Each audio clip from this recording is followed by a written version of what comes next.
Hey, what's up, everyone? My name is Afia the Diva, and I am coming here again for another review of Real Housewives of Potomac.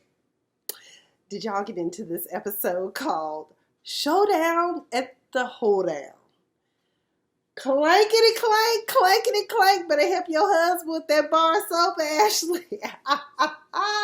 Karen Huger came with this shade, baby.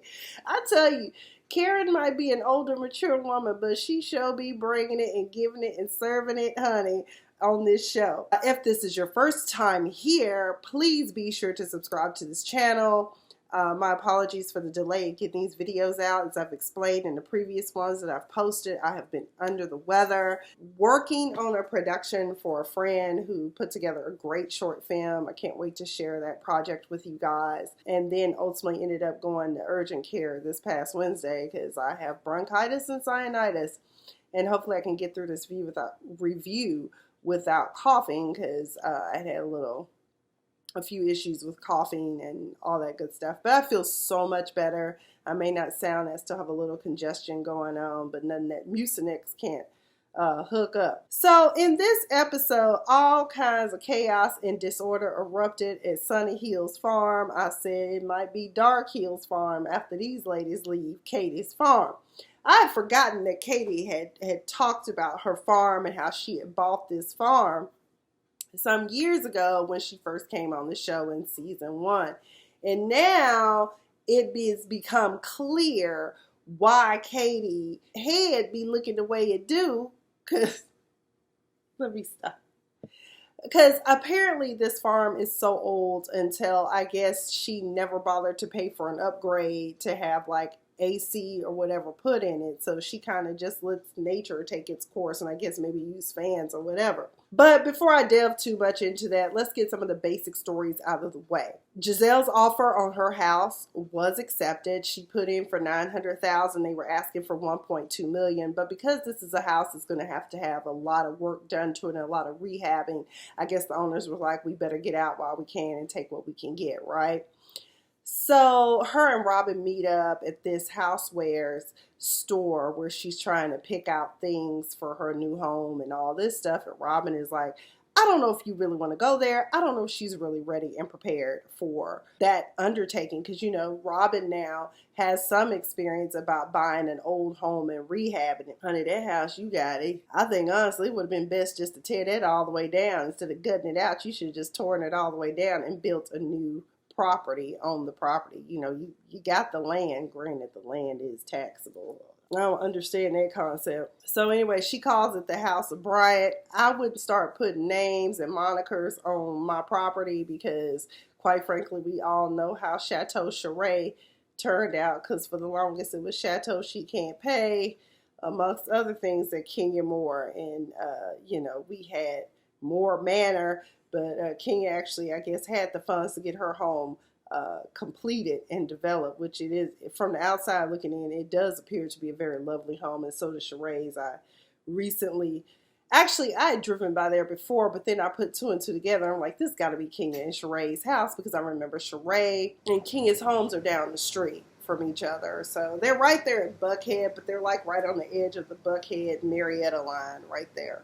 So Giselle got checked by Robin, and I'm glad that Robin said something to Giselle, because at this dinner, this is post-Candace dinner, because at this dinner, Giselle started all of the shit, okay? She just came with the pot full of shit and just started slanging the spoon everywhere, and just disaster and chaos ensued. So Robin was like, you know, it wasn't really your place to tell her that, because I thought we had already talked about the fact that I was going to talk to Ashley on the side.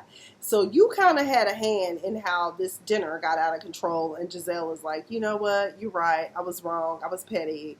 Let me clean this up. So we'll see how this apology goes, right? In addition, we see Katie at some point, and I just was concerned about this unit on her head. I mean, somebody on Twitter said, why does it look like she in witness protection? And I'm like, it's a horrible witness protection wig. I don't know.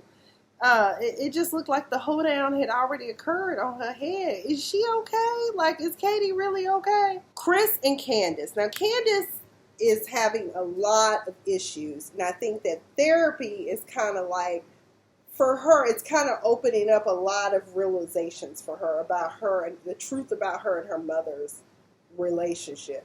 So I think the affect is just, I don't know. I don't know if therapy is good for her at this point, but it does take time. It's just like when you are seeing someone about getting your meds taken care of. You have to give them time to calibrate your meds and get you right. So Candace meets up with Chris, and Chris is basically telling her what is going on with you and your mother and your behavior and all this. You know, what you've been doing for 32 years ain't working. Candace got upset with him, and they ended up outside, and she tried to run over him with the car. I guess, well, not run over him, but tell him to get away from her car. And I'm just like, do you really want to allow your relationship with your mother to destroy your happily ever after? Because I think her and Chris actually are a good couple. At first, I was like, I don't know, Chris, if you want to marry her, but it seems like she comes with a lot of baggage, and the more we learn about Candace's backstory, the more I can see where that baggage can come from when you have a toxic mother, when you have a mother that is physically present but is emotionally unavailable. Because Dorothy basically wants to be worshipped and wants to be the center of attention and wants to also get all the laurels and applause for saying that she provided for her child. So for people to tell you act like your mom, you probably do act like your mom. I mean, there are some things I have to be mindful about, that there are things about my mother's personality and the way that she acts that I don't like, and have to be mindful of that, because sometimes I've caught myself acting like that. You just have to be more mindful and self-aware about when Dorothy comes out. Meanwhile, Karen got Mr. Ray. I said she gonna kill Mr. Ray. First she had him out here swing time and dancing with the stars, and now she out here rolling up like she Prince in Purple Rain, asking, is that Lake Minnetonka? That ain't Lake Minnetonka. With her and Ray, she got on these heels, and she was like, you know, growing up on the farm, I used to go dirt biking all the time. I was like, Karen, oh God, and you gonna kill Mr. Ray. But Ray said he couldn't handle being on the ride, so they got off. I think it's cute, and I think it's great that she's trying to live her best life, but, I mean, we don't want you to take the Black Bill Gates out with you, Karen. But you look good, though, doing it. She looked good trying to ride around and get it. Candace and Monique link up at Monique's house. Monique has some of the cutest children. I mean, they are so cute. Like, they look like little dolls, okay? Her daughter is adorable. Her son's adorable. I can't wait to see this next baby. I think she's posted a picture. But either way, that baby cute too, I think. She wanted to know what, if anything, she had missed at Ashley's thing. She really hate that she had missed it, because her and Ashley done linked up while she buying baby clothes. And I want to tell Monique, baby, you didn't miss nothing but some struggle vocals and some audience that looked like they had found some people from the streets of D.C. and said, hey, come on and just stand in the audience like y'all belong at the Pride experience. That's what it looked like to me. And then Monique got to dig in on Robin. Monique said that Robin is not the brain. We all know that she's Pinky. And then Bravo is so shady. They showed this picture of Robin with pink hair. And I was just like, y'all wrong for that. But I don't think that Robin is like that ditzy or dingy. I just think that, you know, she values her friendship with Giselle and just allows, and this is how Giselle is. But it was hilarious. Next thing you know, everyone's chilling at home in this episode. And this is where the waters start to get really muddied with Michael Darby. Baby, text alerts, Apple News alerts, Wendy Williams, everybody. You know it's bad when they had to show Wendy talking about the fact that Michael now has a pending case for sexual assault on a cameraman. Come to find out, this shit happened at the Rainbow Party. I said, well, this explains why his ass was up here crying and shit in the corner. It wasn't about no miscarried baby. He cried because he know that his financial livelihood is in jeopardy. Because he out here grabbing ass. And we ain't new to Michael grabbing ass. You know, I done got into it with some people on some of these posts on Real Housewives. When has Michael ever done it? When has he not been inappropriate? And then, he done made the comment that he wants to suck on Juan's peen, although they won't say that it's Juan, but we're all pretty sure it's Juan, because every time Juan comes up, he wants to know, is Juan going to be there? Because he wants to make sure he's front and center for Juan. And so Ashley, this also explains why Ashley was also so upset about the fact that that comment had been made, that everyone heard Michael, that was within earshot, heard him say, I want to suck his sausage. So that's why. But Michael doesn't respect boundaries. Even when Katie had asked that question to Ashley about what is an Australian thing, and I'm wondering, like, is that how some men act? But honestly, let's just be real. If we're really honest and real about it, some wealthy white men, look at the man who sits in the White House right now, or just wealthy people in general, believe that their wealth gives them carte blanche to do and touch whatever, even if it's inappropriate and frowned upon in most societal circles. And Michael is one of those where he feels like he can do whatever he wants to do. Maybe it's a European, Australian thing. I don't know. But all I know is that it's inappropriate, and no one should come to work and be made to feel uncomfortable by being touched on by someone that they working with. Like, who does that? And so supposedly, the way that Ashley explained it in this episode is that it has gone away. She also, as you know, recently did a PR stint talking about it. And I'm like, just because it goes away doesn't mean it didn't happen. And she also feels like the timing, I can't remember who all she was talking to. I think it was with Katie when they were in the party supply place, she was like, I just feel like the timing of this with Robin and Candace talking about this, and all of a sudden this cameraman is alleging that Michael was inappropriate. I'm like, he probably was, because he has a pattern of practice of doing this. That's his modus operandi. Here's the thing, people. What I'm saying is this. Just because you're found not guilty doesn't mean that you're not guilty, and just because you're guilty doesn't make you guilty. Unfortunately, it's just all about what evidence is out there to prove it, and whether whomever can tailor convincing arguments convince you otherwise. Okay, so I think Michael did it. I find it very fascinating how it happened at the Rainbow Baby Party, when you up here crying, talking about we should do something for our little one that, didn't make it. And now, as y'all know, Ashley does have a baby. Ashley was also throughout this episode touting that her relationship with Michael is now stronger than ever. It's brought them closer together.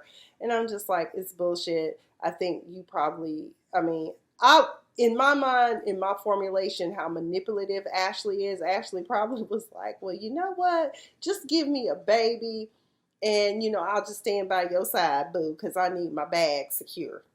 And y'all know she now has a baby.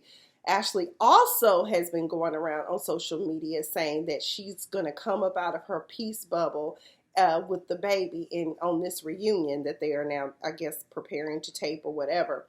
She said that she was going to let go and let have on Katie Ross and Candace. So I don't know what happened with her relationship between now and then with Katie Ross. Maybe it was here's to ass grabbing and whatever else that Katie said during this toast. But I just find it really fascinating how Ashley wanted to deny that and sweep it under the rug. Now, Monique did say when this story broke that she would take the Christian route, which is the bigger route for all of us to take, because none of us want that kind of karma to come back on us. And I like when Monique and Candace met up, she was basically telling her, I'm just going to pray for her because I want somebody to pray for me too.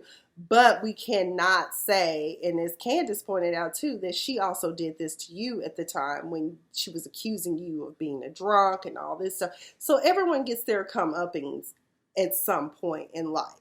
It's just a matter of when. You don't need to get payback or vengeance. Karma, time and circumstance, it always takes care of itself. I too would take the high road. I've seen some things happen where people have done me dirty, and I'm just kind of like, should have known it was going to come, but it is what it is. Candace and Monique, she says she considers Monique to be like a sister to her, but my thing when it comes to sisterhood, why can't you tell the whole truth? Because that whole Amistad, I'm so free with Katie, you didn't even tell the whole story, and you admitted in the confessional that you didn't even tell the whole truth. So I felt like that was foul. Then you also got upset because Monique basically was telling her point blank what any real friend should tell a friend. Look, girl, you were out of order. You were acting childish. Your maturity, your level of maturity is showing, or the lack thereof. So the way that you handled yourself at this dinner, you can never allow someone to allow you to be brought up out your face. Now that's Karen that done told her this. Monique has told her this. Giselle has even told her this when they were in New Orleans. But Candace got on the defensive. Chris has tried, your own husband tried to talk to you about it, but she don't want to listen. We cannot allow others to control our emotions. And one of the things I do when I know that someone is coming for me is that I kind of just shut down and go into like this state of, I'm hearing you, but I am not going to allow what you say to affect me. And I'm not going to allow you to make me come up out my face. Now, there have been times when I've had to go in, let go and let have, and then pray and ask for God's forgiveness. But when Ashley kept making those digs, you should have just told her, you know, you're dismissed from my house, and told her to get out. And if she didn't want to get out, you should have called the cops. I would have called the cops on Ashley if she didn't want to leave my house. And honestly, as I've said before, I think with Candace, the reason why she don't like talking about her mother is because she fears that she is in fact her mother. As a matter of fact, she's even expressed being afraid to have children because she's afraid that she will raise her children in the capacity that her mother raised her and her sister. So she don't want to hear the truth. While party shopping with Ashley, that's when that story came out, right? When Katie and Ashley were in the party store, and somebody said, Lord, did Katie get that wig from inside the party store? I was like, I just don't understand. But you know what? I kind of like that about Katie, because Katie's just out of fucks to give. She's like, I don't give a fuck what y'all think about me. I'm going to do me regardless. So I kind of can dig that, Katie. I really can. Before everyone gets there, Robin and Katie are hanging out, and Michael was supposed to come and hang out with her boy toy, Jacob. But Robin said, I will bet my children's trust fund that he ain't coming. I was like, what trust fund, Robin? Do they still have a trust fund? Did y'all have that on lock and key before you got rid of all them? Let me see. Before you fucked up all the family's money. But either way, on the ride to the farm, I think it was Monique and Karen rode together. Giselle and Ashley rode together. I think that's it. And, you know, Katie and Robin were already on the grounds. But Giselle told Ashley, you know, I realized that I played a part in what happened. It was pointed out to me. Robin was supposed to come to you. And so I just want to apologize for my part in it. And so Ashley even was like, even I know that Giselle is messy. And the only reason she brought that up was to be messy. But we all know that Robin took the spoon out the bowl from her. I was like, God damn. And she does like to stir up dissension and chaos. That's what she does. And I really don't like that for Giselle. I really don't. I think that it's terrible. It's not a good look. And for you to be raising 3 girls, it just kind of looks like, girl, what are you doing? And I don't know, but it was just an awkward car ride because Giselle was trying to ask her about, you know, that news story that broke about about Michael. And Ashley was like, well, you know, it's actually brought us closer together. I bet it has. You probably put a little bit more money in your gas tank and in your bank account too, didn't you? Monique and Karen ride together. Karen was like, y'all talking about Great Falls? Hell, this is out here in the damn sticks. Y'all can never ever say Great Falls is like being around the corner. And on top of that, they were talking about the whole cameraman incident, and that's when we find out that it happened during the rainbow party. And Monique was like, I wouldn't want to be coming to work and getting touched by somebody that's old enough to be my grandfather.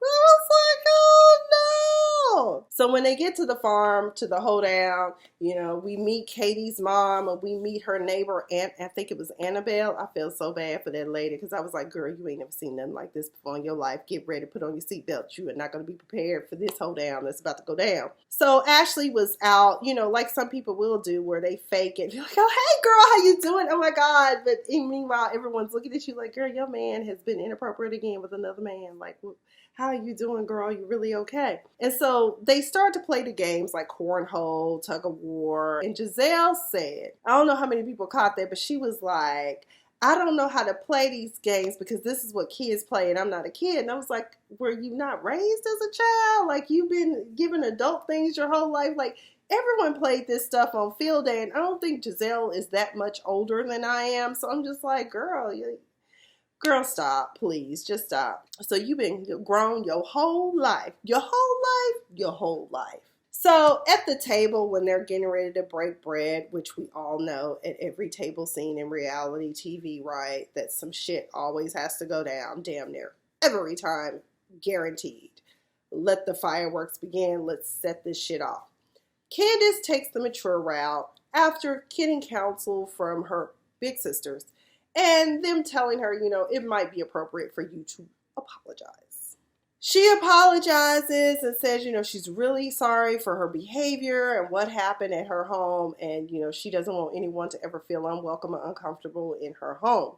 Then Giselle pipes up and says, well, I think you should apologize to that. You don't have to apologize to me. You should apologize down to the end of the table. First of all, Giselle, you're right, because you should be apologizing to everybody, because but for the fact that you said what you said, we would not be in this predicament right now. Right. On top of that, she said what she said, okay? And I ain't gonna lie. Once she started throwing butter knives at people, I would have gotten up and left too, because I wouldn't have felt safe. If someone's like, what's next? A dagger? I mean, we don't know what this is. It might be a bazooka she might be pulling out. But I commend her for being mature. And then Giselle started in again with some mess. I don't remember specifically what she said. But all I know is someone made the comment, I think it was Karen, she was like, Giselle is a train wreck that always arrives on time. Always. And then, Ashley, of course, is still upset with Robin because I think Robin tried to apologize to Ashley. Y'all help me remember, because I didn't rewatch the episode. I'm just going based upon what I noted on Twitter. I'm glad that Robin was like, I ain't saying that she deserved all this in her confessional, but what I am saying is that, you've been messy the whole time you came on the scene. So it's kind of like you really don't have a lot of room to be upset with any of us about what happened. And then I think Giselle brought up the fact that Karen had high-fived Robin, and Karen explained the reason why she high-fived Robin, because Robin finally found her voice and came out from under Giselle and spoke her piece on the matter.